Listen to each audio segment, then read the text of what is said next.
50 Cent's new Netflix documentary about Diddy landed on Tuesday and instantly set the internet on fire. It's packed with shocking clips, hidden stories, and people who used to be right beside Diddy finally speaking up about what really happened behind the lights and fame. Alleged in this documentary that they believe that Diddy was very jealous of Tupac. And they pretty much go through everything from the quad incident and Tupac believing that Puffy was behind it, like he said in the Vibe interview. You think Puffy was involved in the shooting? Only they can answer that question. Right. I have my own opinion, but I wouldn't slander their name like they did mine. Right. I wouldn't say things that I knew. You know what I mean? I believe so. I do believe so. I have proved things that I could say that will back up my claim, but this is not for the world to know about. You know what I mean? It's between me and him, and only he knows. So every time he say it ain't happening, or that's the only thing that makes this become an issue to everybody. Because you seen what I said in the Vibe article. I basically bowed out. It was gonna go ahead about my life. The next issue, that wasn't even the next issue because them cowards waited about 4 issues before they got their story together. 4 issues later, half of New Yorkers commenting on me getting shot. And before, they was all like, we didn't see nothing. In the first issue, we did, Vibe viewers. Nobody seen shit.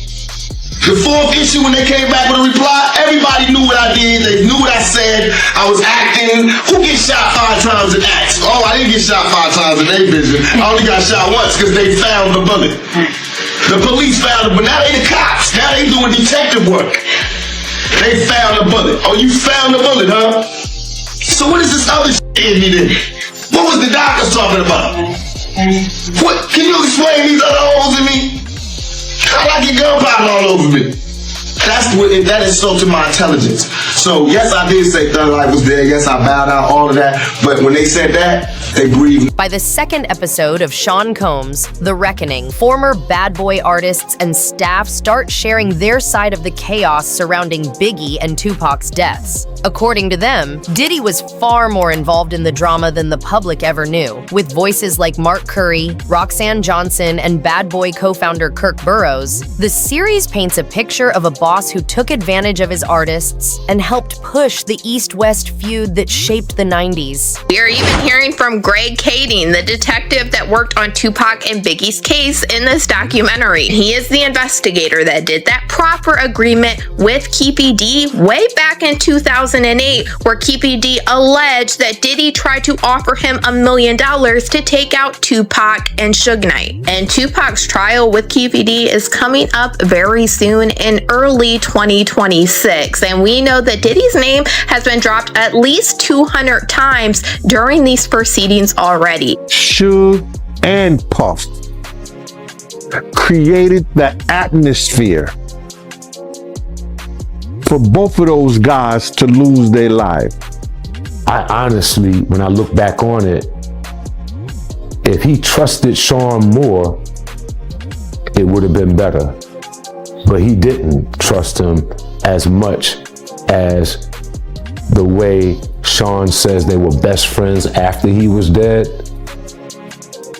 No, I didn't see that during the time we were working with him. And that's only scratching the surface. The documentary keeps dropping one bombshell after another. Meanwhile, Diddy is sitting in a New Jersey prison, serving a 4-year sentence for charges linked to transporting people for illegal purposes. A jury cleared him of the heavier accusations. But ever since Cassandra Ventura filed her lawsuit in late 2023, dozens more civil claims have followed. Diddy still denies everything.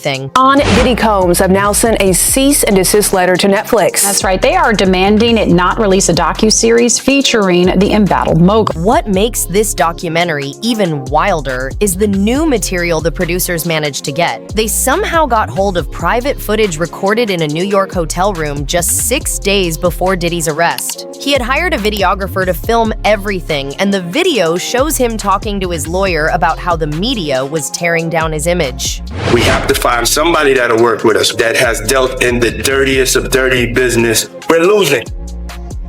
Hearing those conversations out loud before an indictment is extremely rare. Lawyers say that because the videographer was present, Diddy might have accidentally waived attorney-client privilege. His team later told NBC News that none of that footage should have been released, and they have no clue how Netflix got it. They say the videographer was under strict agreements that should have kept it all private.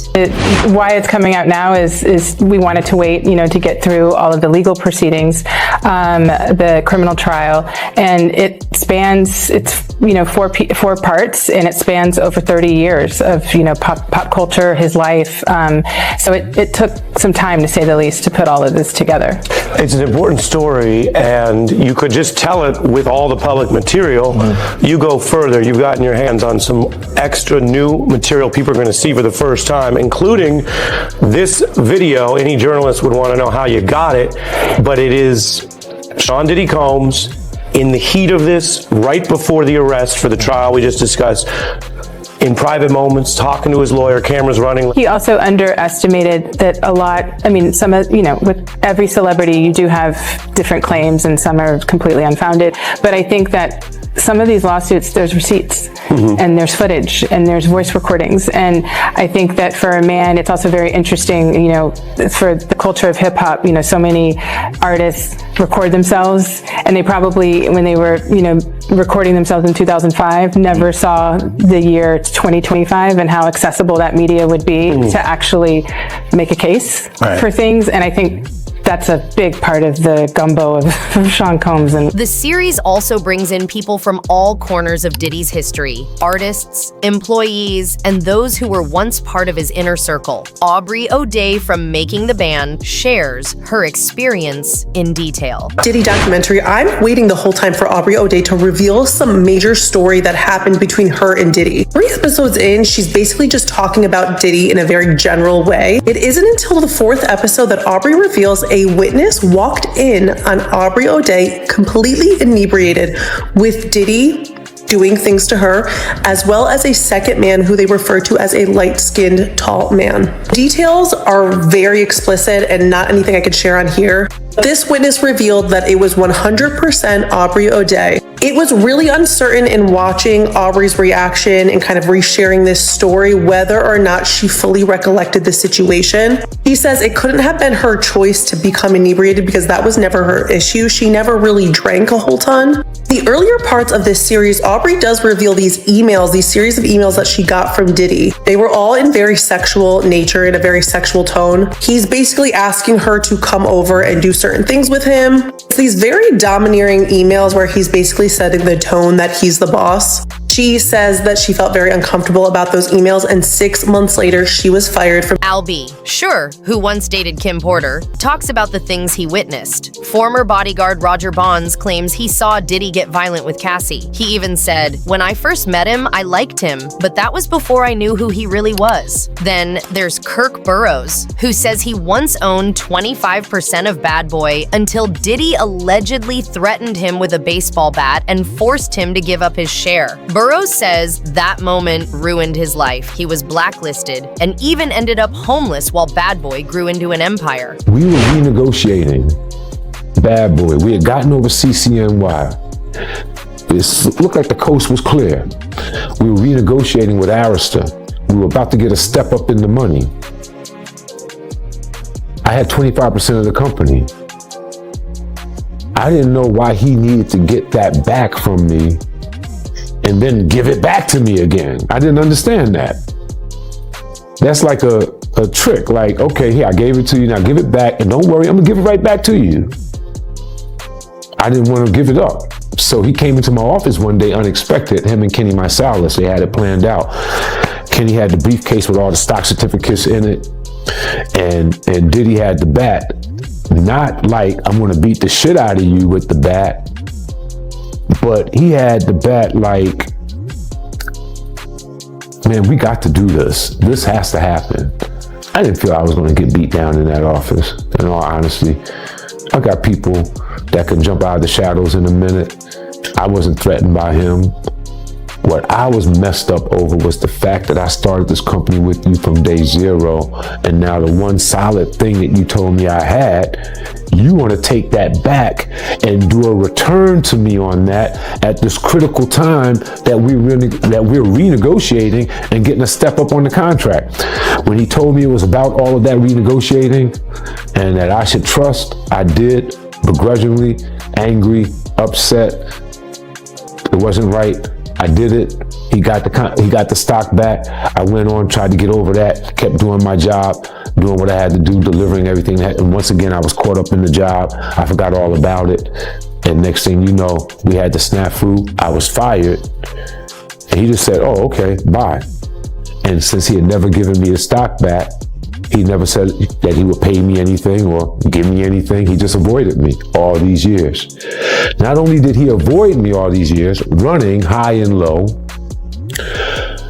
I went on and started working with Mary, who the three of us started out together. Burroughs did try to sue, but the case was dismissed because too much time had passed. He's still pursuing other legal action. Episode 2 goes deep into the Bad Boy versus Death Row war, the East Coast versus West Coast tension that changed hip-hop forever. Death Row had legends like Dr. Dre and later Tupac, while Bad Boy had Biggie, Faith Evans, 112, and Mace. But according to the people interviewed, it wasn't the artists causing the fire. It was the executives, especially Combs, who kept pushing things until it blew up. This backs up what Gene Deal has been saying for years. But I didn't know a lot of other shit was going on with Death Row, with Pac's money. Pac wanted to leave, and it could be some other shit that was going on. But they still created an atmosphere for that. You understand that East Coast, West Coast bullshit. When Suge was trying to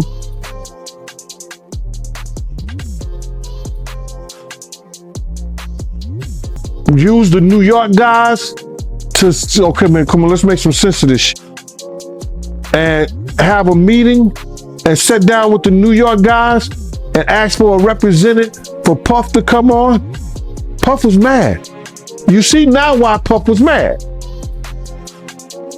Everybody know now why Puff was mad. That he didn't want nobody to come to the meeting because Suge was playing Pay Daddy. Suge was in there playing Play Daddy with Justin. It's crazy. I said, well, how you gonna be mad at Misa and the East Coast, West Coast? And now we see why he was mad. We don't know if Suge sent Puff those pictures years ago. We don't know that.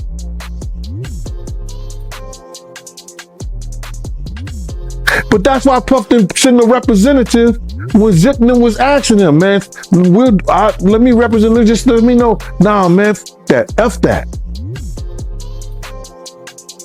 They trying to get a black distribution company, a publishing company, all that. For hip-hop artists and music. Puff and Jay-Z ain't gonna have shit to do with it. And look who get rewarded behind that. So, to answer your question, I think the atmosphere that they designed and made up led to what we know was an East Coast, West Coast war. And both of them had some responsibility in that. And the feud didn't stay a music beef for long. It turned into a full-blown gang war. The Crips were said to be aligned with Bad Boy and Biggie, while the Bloods rode with Suge Knight and Death Row. Right in the middle, the documentary claims, was Diddy, connected to drug boss Dwayne Keefe D. Davis through Eric Von Zip. Davis, now awaiting trial in the murder of Shakur, was recorded explaining how he and Orlando Anderson carried out the 1996 Las Vegas shooting. Former LAPD detective Greg Kading breaks down the details. Blasting, you say Suge looks over, he sees you. He looks right at you. Okay. When he looks over at you, and then Tupac's busy getting shot. Evidently, the story is Tupac's trying to either get out in the back seat or something. Yeah, what do you see happening inside there? I seen a bullet going Suge's head. I thought he was dead. So Orlando Johnson started across Dre? He leaned over on the window, we rolled down the window, popped him. Who was it? They was drove on my side, I was popped him. You know what I'm saying? But they was on the other side. Right. I'm not gonna go into details on that one. Keep the streets on me. I ain't gonna go into detail on that. Well, I'm gonna go ahead and read from the book. Well, so let them buy the book then. Okay. Well, I'm just gonna read this passage.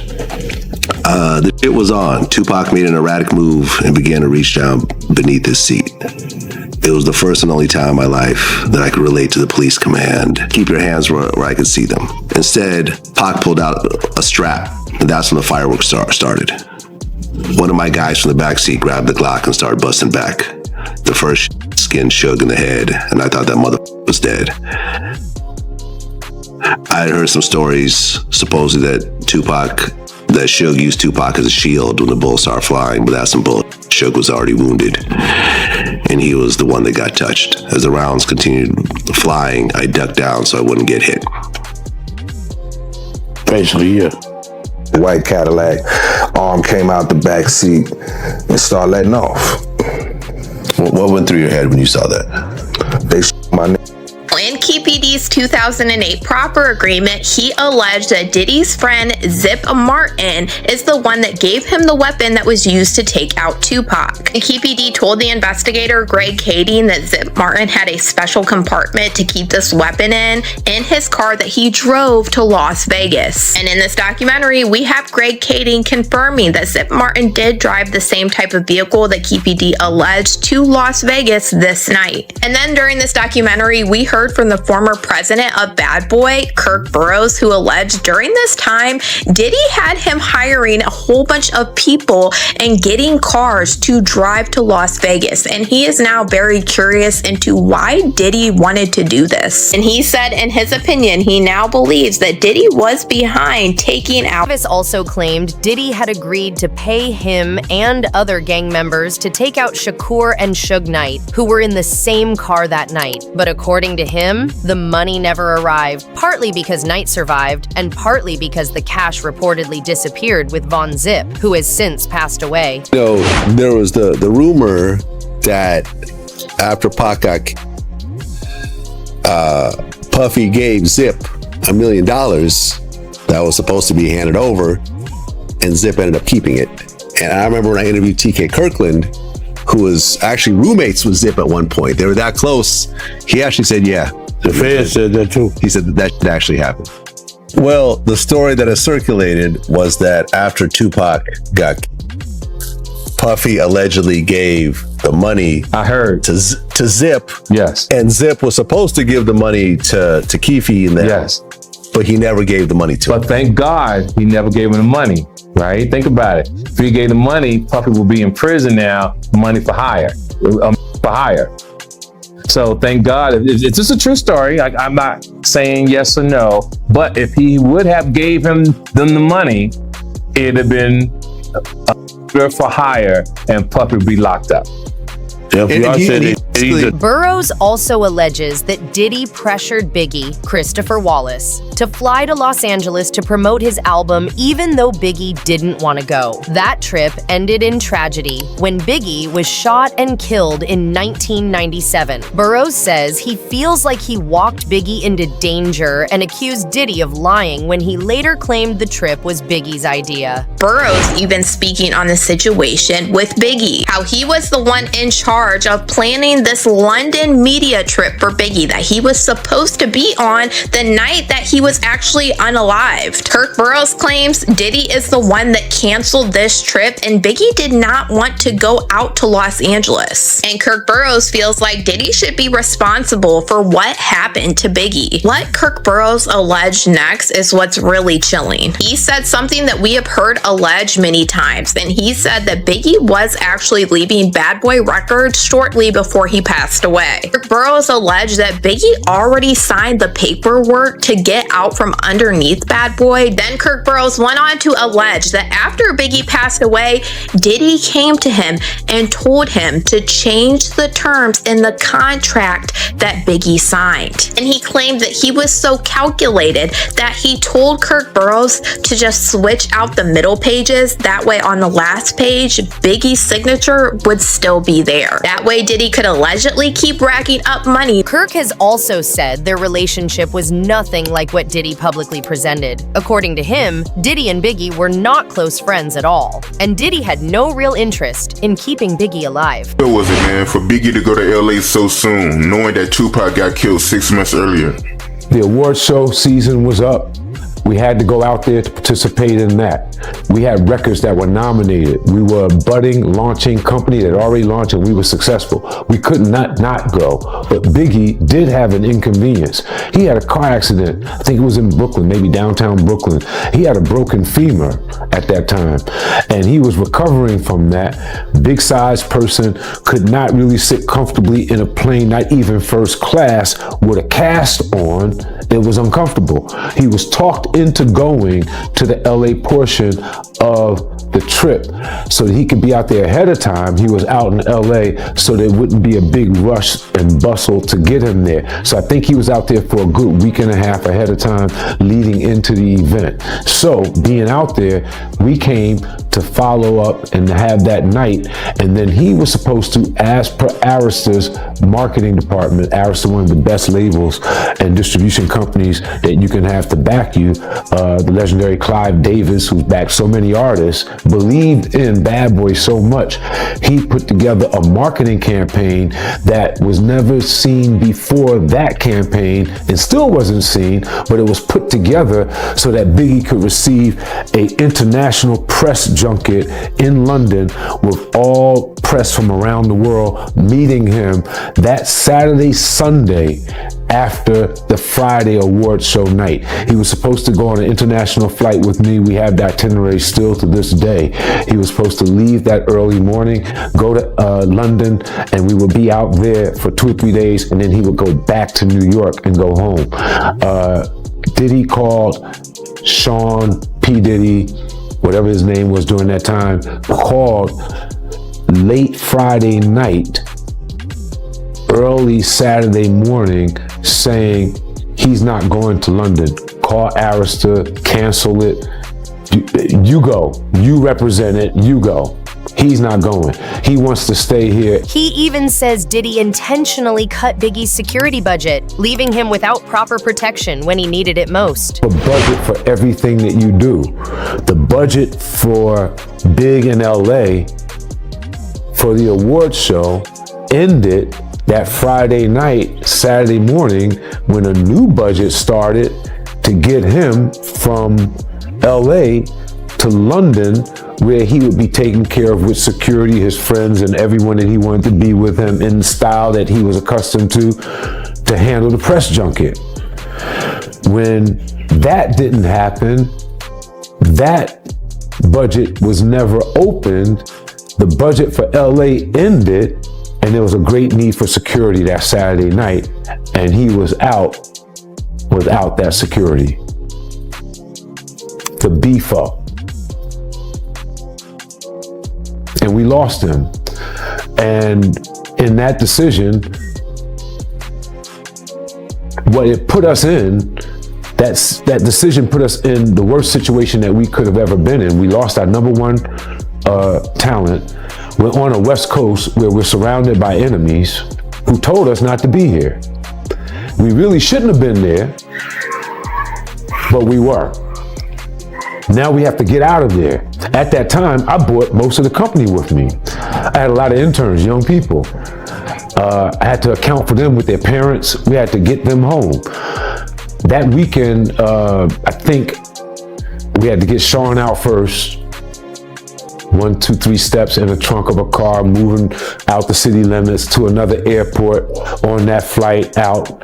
I stayed until Sunday-ish or so, making sure all the interns, all the executives, every last one of the kids that was out there with us was back east. And then we had to make preparations for Big's family to know where he was at for them to make preparations to bring him back home a week or so later.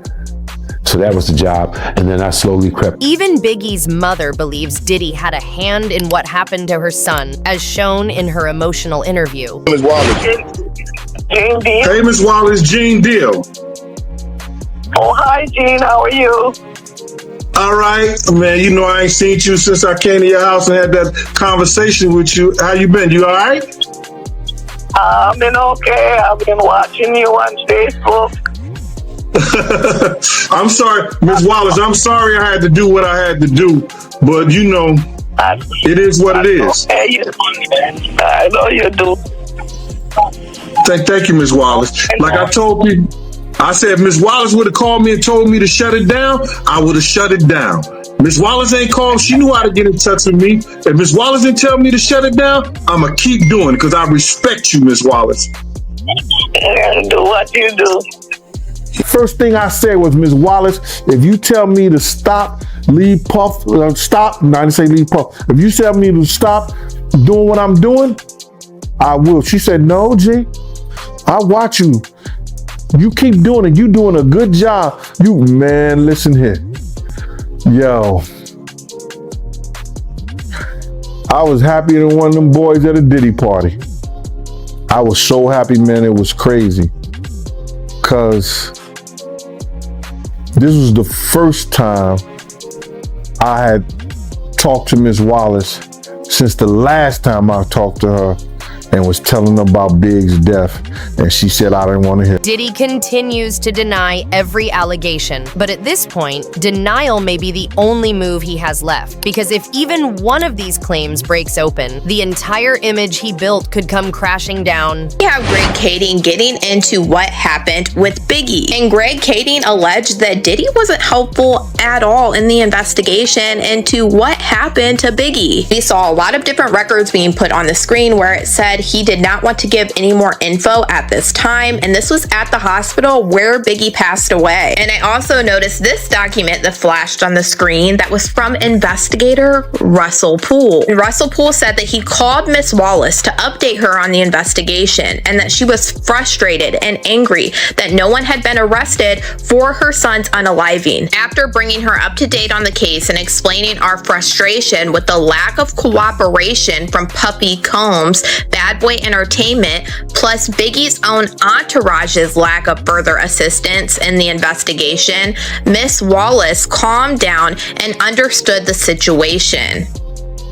Greg Kading said in this documentary he believed that Diddy did not cooperate with Biggie's investigation because it would have led investigators back to him with Tupac's unaliving. I always remember the saying that when you solve one of their cases, you will solve the other. And that's why I honestly can't wait until Do you think this documentary could trigger new legal trouble for Diddy? Tell us your thoughts in the comments. If you want more deep dives into the stories Hollywood tries to hide, make sure you hit that like button, subscribe, and turn on the notifications so you never miss a drop. This is Taylor Tells All, where the truth always comes out. See you in the next one.